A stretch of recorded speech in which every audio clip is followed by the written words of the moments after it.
नमस्कार विद्यार्थी मित्रों, श्री हस्तेश्वर सायन्स स्कूल आशीर्वाद क्लासेस फॉर सायन्स धोरण 11 भौतिक विज्ञान प्रकरण नंबर 3। आज આપણે જોઈશું મોસ્ટ આઈએમપી ટોપિક આ ચેપ્ટરનો,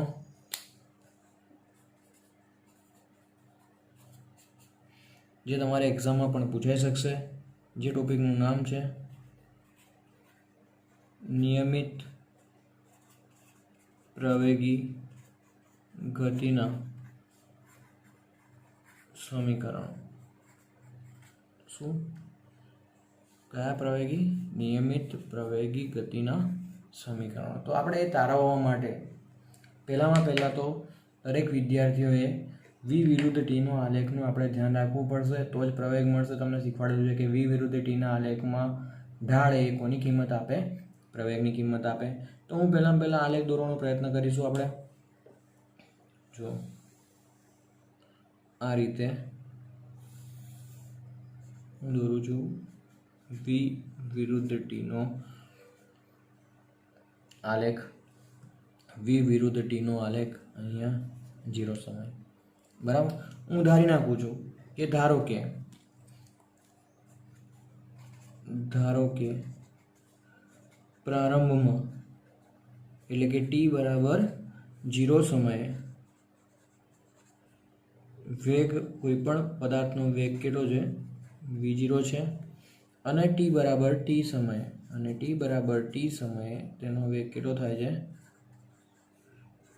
v થાય છે। હું ધારી નાખું છું કે ટી બરાબર 0 સમયે એનો વેગ કેટલો છે? ટી બરાબર 0 સમય અહીંયા હું મૂકી દઉં v છે, અને કોઈ એક સમયગાળો લઈ લો ટી સમયે એનો વેગ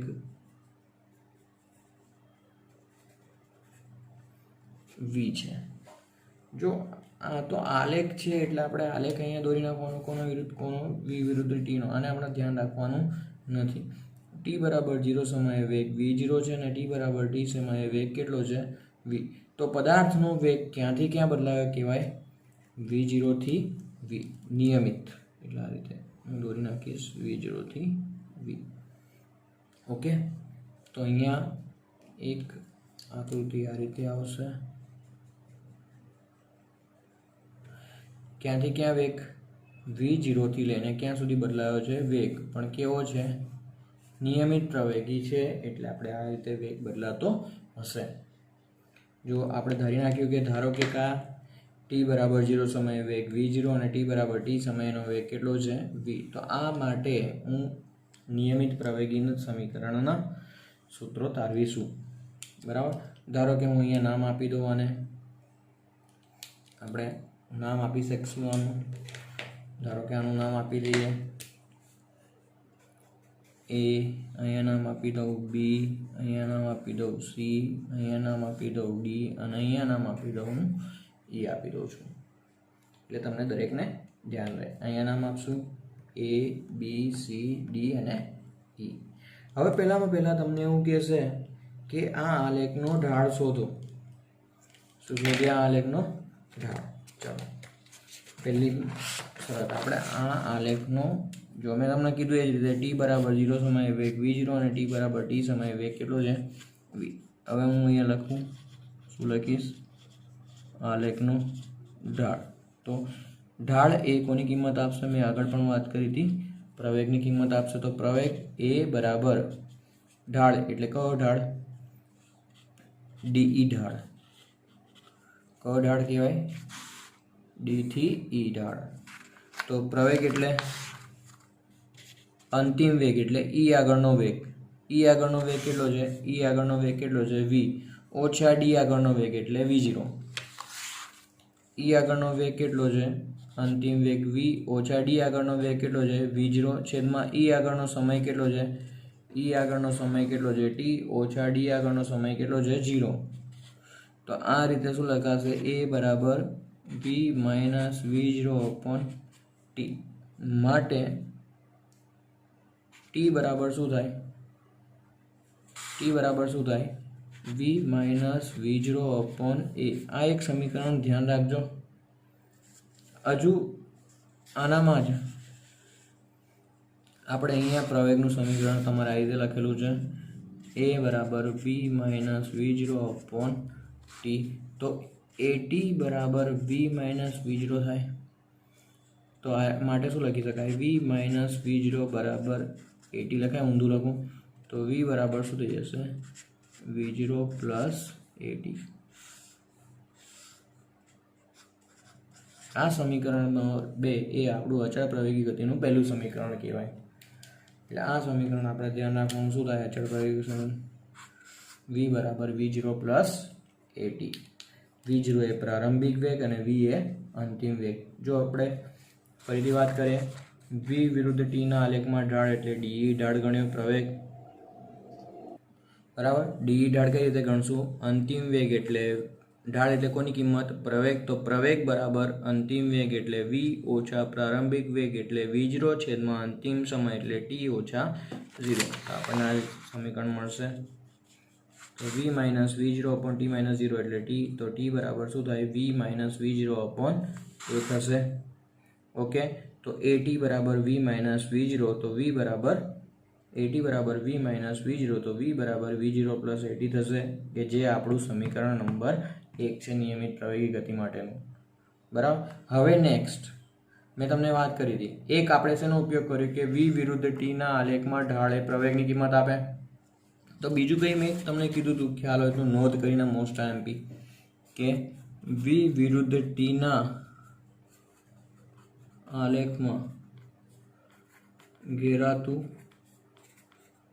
क्षेत्रफळ ए कोनी किंमत आपे स्थानांतर अथवा तो किंमत आपे अंतरनी किंमत आपे। तो पहला आ आलेखना अंदर हजू एक बात क्लियर करी लीए कि जे आ ई थी सी नु अंतर छे कोनु अंतर ई थी सी नु तो आखू केटलुं छे अहींयाथी अहींया वी आखू केटलुं छे वी एमांथी केटलुं जतुं रह्युं V0 तो आटलो भाग मळशे। तो अहींया शुं लखी शकाय V माइनस V0 आटला भाग माटे ETC माटे आखामां V माइनस V0 એટલે આટલો ભાગ મળી જશે તમને। ओके क्लियर છે।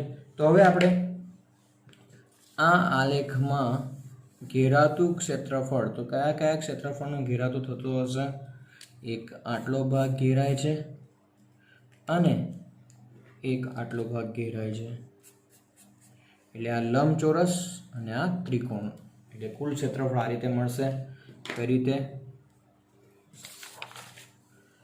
कुल क्षेत्रफळ कई रीते गणाशे कुल क्षेत्रफळ बराबर लंबचोरस कोनु क्षेत्रफळ एक ABCD नु क्षेत्रफळ ABCD नु क्षेत्रफळ प्लस त्रिकोण CDE नु क्षेत्रफळ। कयो त्रिकोण एक लंबचोरस અને એક ત્રિકોણ એટલે બે ભાગ ચોરસ અને ત્રિકોણ त्रिकोण CDE नु क्षेत्रफळ। तो कुल क्षेत्रफळ एकोनी किंमत आपे अंतरनी किंमत आपे। तो चलो पहला चौरसनुं क्षेत्रफळ तो आटला क्षेत्रफळनी वात करीए तो लंबाई t गुणिया पहोळाई V0 तो हूँ लखी नाखुं V0 t प्लस हवे आ त्रिकोणनुं क्षेत्रफळ तो त्रिकोणना क्षेत्रफळनुं सूत्र शुं छे 1/2 पायो गुणिया वेध। तो अहीं लखी नाखुं 1/2 पायो एटले आटलो भाग तो आटलो भाग एटले केटलो t आटलो भाग एटले t इंटू वेध वेध एटले केटलुं v माइनस V0 એટલે આ રીતે આપણું સમીકરણ બનવું જોઈએ। તો હજુ પણ હું અહીંયા લખી શકું આપણે પણ આગળ અહીંયા લખી શકીએ અને સમીકરણ નંબર 3 કહું છું x બરાબર V0t પ્લસ 1/2 t અને v માઇનસ V0 આપણે આગળ તાર્યું હતું અહીંયા જુઓ આના અંદર મેં કીધું v માઇનસ V0 એ શું થશે v માઇનસ V0 એટલે AT। तो आपणुं सूत्र शुं मळशे x बराबर V0t plus 1/2 a t into t एटले t²। आ समीकरण नंबर 4 અને તમારે નિયમિત પ્રવેગી ગતિનું સમીકરણ નંબર 2 એટલે આ આપણે એક ધ્યાન રાખવાનું બીજું સમીકરણ। ओके एक समीकरण कયું મળ્યું તો આ રીતે લખી નાખ્યું તો v बराबर V0 प्लस AT ढाळ परथी बीजું क्षेत्रफळ परथी મળશે। ओके હવે આના અંદર આપણે વાત કરીએ સમીકરણ 3 પરથી.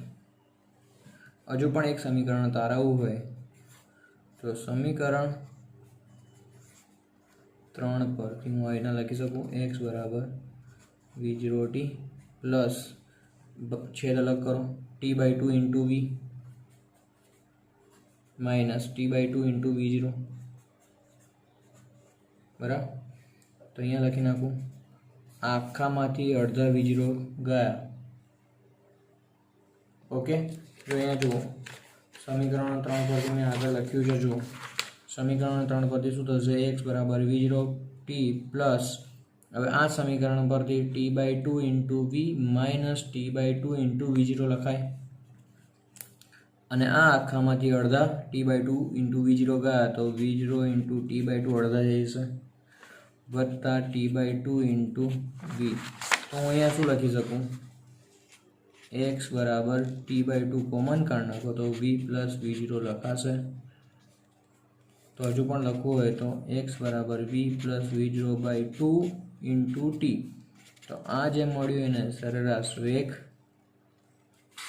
v plus v0/2 into t એટલે આને સરેરાશ વેગ. એટલે આ એક સૂત્ર પણ તમારે કામ લાગશે. અંતર બરાબર વેગ ગુણ્યા સમય. પણ કેવો વેગ? સરેરાશ વેગ લઈ લેવાનો. આના સમીકરણ નંબર 5 કહો તમે. ઓકે, એટલે આ વસ્તુ તમારે ધ્યાન રાખવાની છે.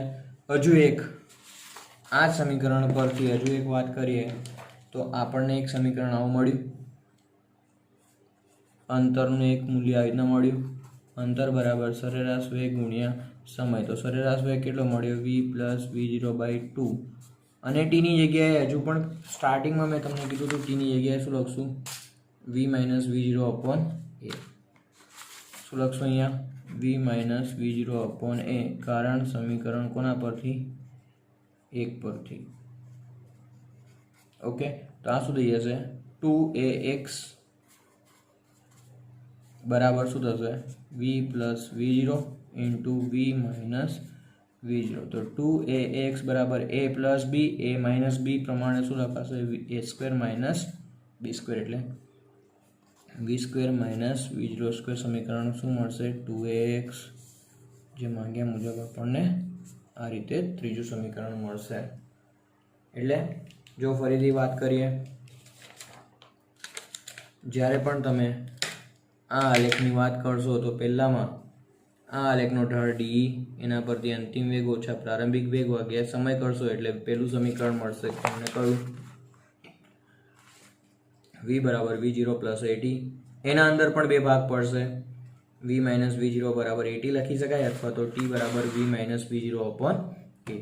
ઓકે, એટલે આ ઢાળ પરથી ગણવાનું. હવે નેક્સ્ટ v વિરુદ્ધ t ના આલેખમાં ઘેરાતું ક્ષેત્રફળ એ કોની કિંમત આપશે? અંતરની. તો પહેલા ચોરસ અને ત્રિકોણ બે ગણવાના. તો ચોરસ એટલે લંબાઈ ગુણ્યા પહોળાઈ એટલે t ઇન્ટુ v0. આ ચોરસ માટે લંબાઈ કેટલી? t ઇન્ટુ પહોળાઈ એટલે v0. અને આ ત્રિકોણ માટે 1/2 પાયો એટલે કેટલો? અહીંયાથી અહીંયા એટલે t અને વેધ એટલે આટલું. એટલે એ ક્લિયર છે તમને. અને v માઇનસ v0 અગાઉ ઢાળમાં ગણ્યું હતું, શું થાય? 80 થાય. એટલે આ સમીકરણ મળશે. પછી આના અંદર સમીકરણ 3 ને છૂટા પાડો તો એક આ સમીકરણ આવું મળશે, સરેરાશ વેગ ગુણ્યા સમય જેવું. ઓકે, અને છેલ્લે આ ટી જે દેખાય એની જગ્યાએ પહેલા સમીકરણ પ્રમાણે ટીની જગ્યાએ શું મૂકી દો? v minus v0 upon a મૂકી દો. એટલે આપણને કયું સમીકરણ મળશે? ટીની જગ્યાએ v minus v0 a upon a મૂકશું એટલે ત્રીજું સમીકરણ આ રીતે મળશે તમને.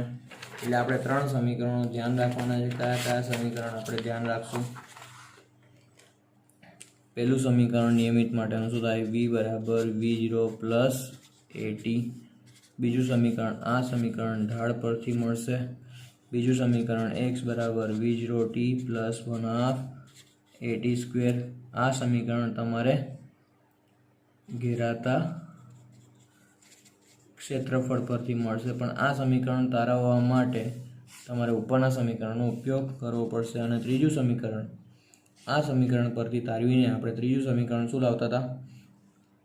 v square minus v0 square બરાબર 2a ઇન્ટુ એક્સ. એટલે આ રીતે 3 સમીકરણ તમારે ખાસ ધ્યાન રાખવાના. આ ચેપ્ટરના કોઈ પણ દાખલાને સોલ્વ કરવા માટે મોટાભાગના દાખલાના પરથી સોલ્વ થશે. એક આ વેગ, પ્રારંભિક વેગ, અંતર, પ્રારંભિક વેગ, અંતિમ વેગ, પ્રારંભિક વેગ અને અંતરની વાત કરી હોય તો આ રીતે 3 સમીકરણ તમે વાપરી શકશો. Okay, thank you.